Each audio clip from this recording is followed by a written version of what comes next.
భారతీయ ఛానల్కి స్వాగతం. జై శ్రీరామ్, హర్ హర్ మహాదేవ్. అమిత్ షా గారు ఈ మధ్య ఎలక్షన్ క్యాంపెయినింగ్లో ఒక కాంట్రవర్షియల్ రిమార్క్ చేశారు ముస్లిం రిజర్వేషన్ గురించి. దాన్ని పట్టుకుని వైఎస్ఆర్సీపీ వాళ్ళు తెలుగుదేశం వాళ్ళని నిలదీస్తున్నారు. ఆ కాంట్రవర్షియల్ రిమార్క్ ఏంటో వినండి ముందు.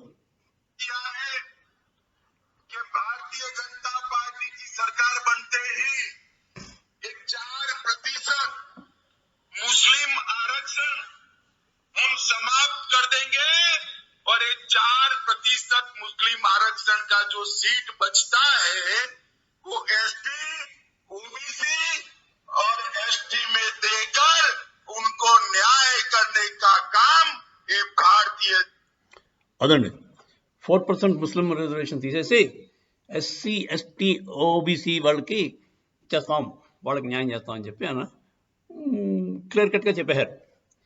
ఇప్పుడు దీన్ని బట్టి వైఎస్ఆర్సీపీ వాళ్ళు తెలుగుదేశాన్ని నిలదీస్తున్నారు.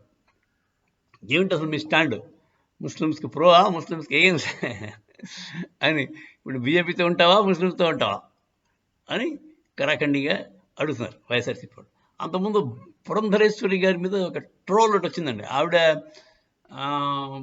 ఎక్కడో ముస్లిమ్స్కి అదే బీజేపీ కానీ వస్తే ముస్లిమ్స్కి ఏదో చేస్తామని చెప్పి ఏదో చేయమనో చెప్పి ఆవిడ చెప్పారని చెప్పి వీళ్ళు ఫాల్స్ ట్రోల్ ఒకటి వచ్చింది. ఆ ఫాల్స్ ట్రోల్ని ఆవిడ ఖండించింది, నేనే అనలేదు అలా ముస్లిమ్స్ గురించి. సో అది అక్కడితో అయిపోయింది. ఇప్పుడు కొత్తగా ఇది ఏకంగా అమిత్ షాయే ముస్లిమ్స్ తాలూకు రిజర్వేషన్ తీసేస్తానని చెప్పడం కొంచెం తెలుగుదేశం పార్టీని ఇరకడంలో పెట్టింది. వాళ్ళు ఏదో ఒక స్టాండ్ తీసుకోవాలండి. వాళ్ళ ఎలక్షన్స్ ఓట్ల కోసం ముస్లిమ్స్ అపీస్ చేస్తాం, ఎలక్షన్స్ ఓడిపోతే ప్రొటెక్షన్ కోసం బీజేపీతో ఉంటాం అనుకుంటే కొంచెం కష్టమే. సరే, మరి ఈ విషయంలో బాబు గారు కొంచెం ఇబ్బందికరంగానే ఉంటుంది. వైఎస్ఆర్సీపీ వాళ్ళు నిలదీస్తున్నారు, బీజేపీ వాళ్ళేమో కొంచెం ముస్లిం ఓట్లు మాకు లేకపోయినా పర్లేదని అన్న ధోరణిలో సెంట్రల్ వ్యూ చేస్తారు. సో ఇదండి,